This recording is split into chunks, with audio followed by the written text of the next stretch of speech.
বালি পাথর বোঝাই ওভারলোডিং ডাম্পারের বিরুদ্ধে অভিযান চালাতে গিয়ে আক্রান্ত ধূপগুড়ির রেভিনিউ অফিসার। এই মুহূর্তে চাঞ্চল্যকর খবর। বৃহস্পতিবার সকালে বানারহাট ব্লকের অন্তর্গত আংরাভাষা এলাকায় বালি পাথর বোঝাই ওভারলোডিং ডাম্পারের বিরুদ্ধে অভিযানের নামে ধূপগুড়ির রেভিনিউ অফিসার অরূপ পাঠক। সেই সময় একটি ওভারলোডিং ডাম্পারকে আটক করা হয়। নির্দিষ্ট কাগজপত্র দেখাতে বললে গাড়ির চালক কোনো কাগজপত্র দেখাতে পারেনি। এরপর যথারীতি নিয়ম অনুযায়ী জরিমানা করা হবে একথা বলতেই বেশ কয়েকজন মিলে ওই আধিকারিককে হেনস্থা করে বলে অভিযোগ। পাশাপাশি তিনি অভিযোগ করেন তাকে মারধর করা হয়েছে, এমনকি তাকে প্রাণী মারার হুমকি দিয়েছে বালি মাফিয়ারা। ঘটনায় রীতিমতো আতঙ্কিত রেভিনিউ অফিসার অরূপ পাঠক। ইতিমধ্যে তিনি ধূপগুড়ি বিএলআরও জয়দীপ ঘোষ রায়ের সঙ্গে দেখা করে সমস্ত বিষয়টি জানান। এই বিষয়ে ভূমি রাজস্ব দপ্তর আধিকারিক জয়দীপ ঘোষ রায় জানান, এই ঘটনার সঙ্গে যুক্ত এবং মারধর করেছে তাদেরকে চিহ্নিত করা যায়নি। তাদের বিরুদ্ধে থানায় লিখিত অভিযোগ দায়ের করা হচ্ছে। তবে কর্তব্যরত অবস্থায় সরকারি আধিকারিকদের উপর বারবার এ ধরনের ঘটনা ঘটছে। বিষয়টি নিয়ে আতঙ্কিত প্রশাসনিক মহল। তো এখানে আংরাভাষা বলে জায়গা আছে, ওই জায়গার পরে একটা টিগারের সামনে আমরা যখন গাড়ি দাঁড় করাই তখন একটা গাড়িকে আমরা পাই যেখানে 300 সেফটি তার চালান থাকে, বাট সে অনেক বেশি ওভারলোডিং করেছিল, প্রায় 800 সেফটি মতো মাল ছিল তাকে। তো আমরা সেইভাবে তাকে দাঁড় করিয়ে বলেছিলাম যে ওভারলোডিং লাগবে, ফাইন লাগবে, চার্জ লাগবে, না হলে আমরা থানাতে গাড়িটাকে কাস্টাডি করে রাখবো।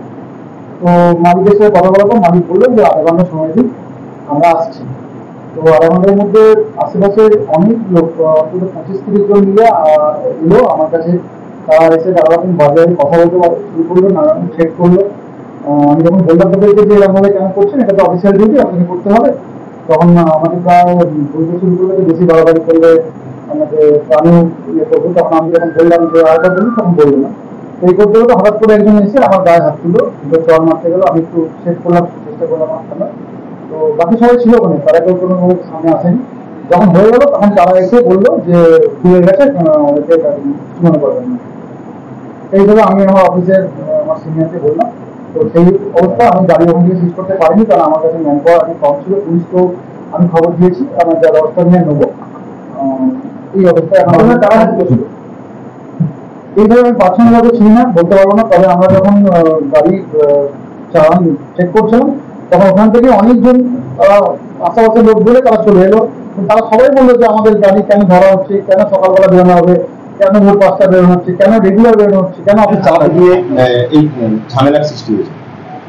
এইটুকু শুনতে পেরেছি আমার আরো সাহেবের কাছে, ওই আংরাভাষার আশেপাশে এলাকাটাই ওনারা আজকে রাস্তার উপর মানে ওই গাড়ি দাঁড় করে চেকিং চলছিল, যে চালান আছে কিনা, ওভারলোডিং আছে কিনা, এই সংক্রান্ত আর কি চেকিং চলছিল।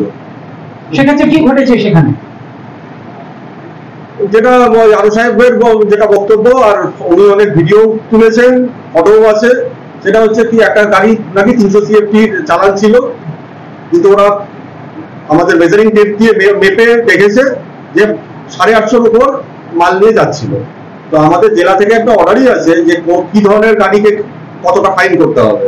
আমার আরো সাহেব নিজের প্রশাসনিক ডিউটি পালন করছিলেন, অর্ডারই ফলো করছিলেন, ঠিক আছে, যা অর্ডারে আছে সেই ফাইনটাই নিতে চাইছিলেন, কিন্তু সেই ফাইনটা শুনে লোকজন জড়ো হয়ে যায়, ওর সাথে ধস্তাধস্তি করে শুনেছি, ওর ফোন কেড়ে নেয়, ফোন থেকে জোর করে ভিডিও ডিলিট করে দেয়, আরো এই ধরনের ঘটনা ঘটেছে। কারা ঘটনার সঙ্গে যুক্ত কিছু কি জানতে পেরেছে? ফটোতে অনেকেই দেখতে পাচ্ছি, আমি পার্সোনালি হয়তো বেশিরভাগ লোককে চিনি না, কিন্তু একজনকে আমি পার্সোনালি চিনি,